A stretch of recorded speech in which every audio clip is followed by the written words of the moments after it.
Inflation, grocery prices, housing costs. It's ridiculous out there. Here's an epic battle that takes place between the Housing Minister, Sean Fraser, and Pierre Poilievre, Leader of the Opposition. It gets wild.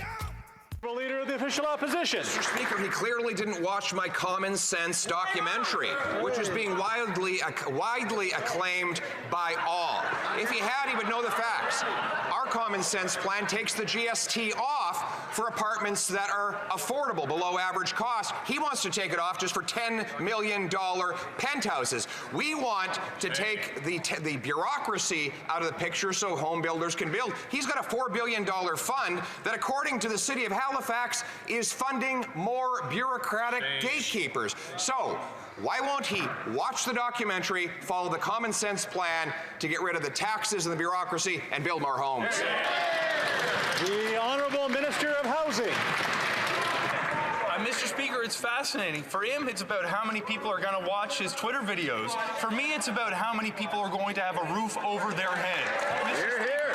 The right path forward is going to have Canada make investments in home building, not cuts to home builders. The right investment will reduce taxes on the construction of homes, not put taxes on them. Mr. Speaker, the right path forward will not repeat the mistakes of the past by cutting funding for affordable housing for 30 years, as that honourable member pledges to do. We will make the investments. We will not accept that cuts are the right approach.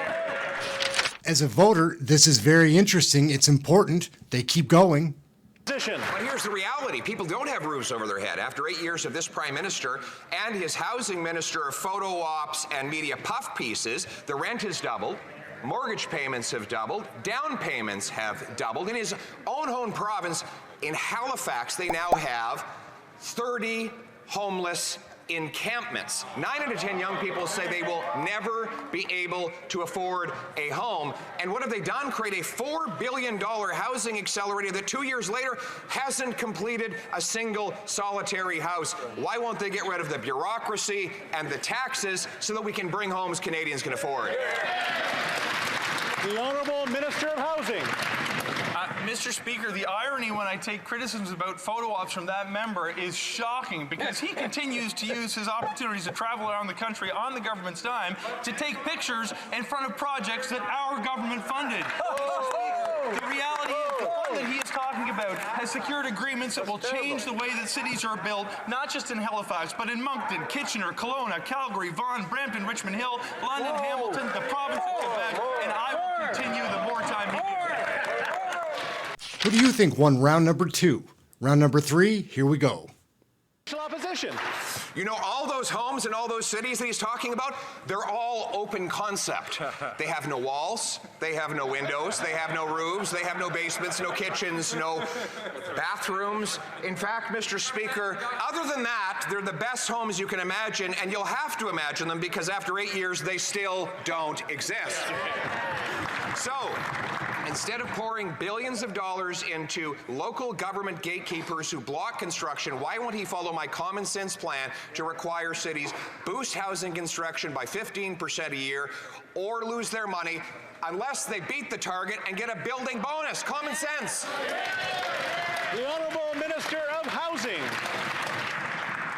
Mr. Speaker, the honourable member's argument falls apart when you come to understand he ignores the good work that has been done since the National Housing Strategy was adopted in 2017. There are hundreds of thousands of homes that exist today that have been built or retrofitted as a direct result of government supports that have put them in place. Mr. Speaker, when you actually look at what the honourable member's policy will do, it will raise taxes on middle-class home construction. It will cut funding to cities who desperately need the infrastructure so they can build more homes, and he will remove support for affordable housing altogether, which is a cardinal sin we cannot repeat after a 30-year history where we should have learned those lessons. This wild debate is important for voters to watch. It continues. A cardinal sin. It's time for that member to make a confession that since 2017, when they brought in this program, housing costs have doubled. The rent has doubled.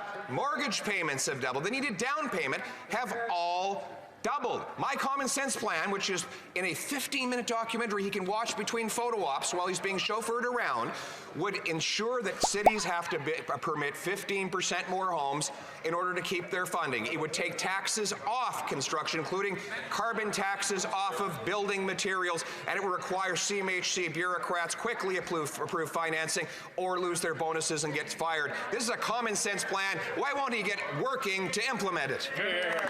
The Honourable Minister of Housing. I'm fond of the honourable member's soliloquies on biblical passages, Mr. Speaker. Somebody who read scripture in church growing up, and if there's one lesson I took, it's that we all have a responsibility to help the vulnerable members of our community.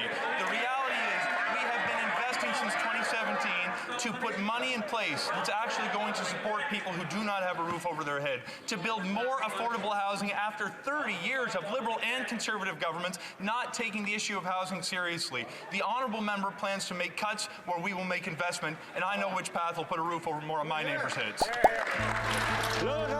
There seems to be a housing crisis right across the country, guys. That was a wild debate. Hope you enjoyed it. We'll be back with more next time. Like and subscribe. I'm Ehren. This is Question Period Canada.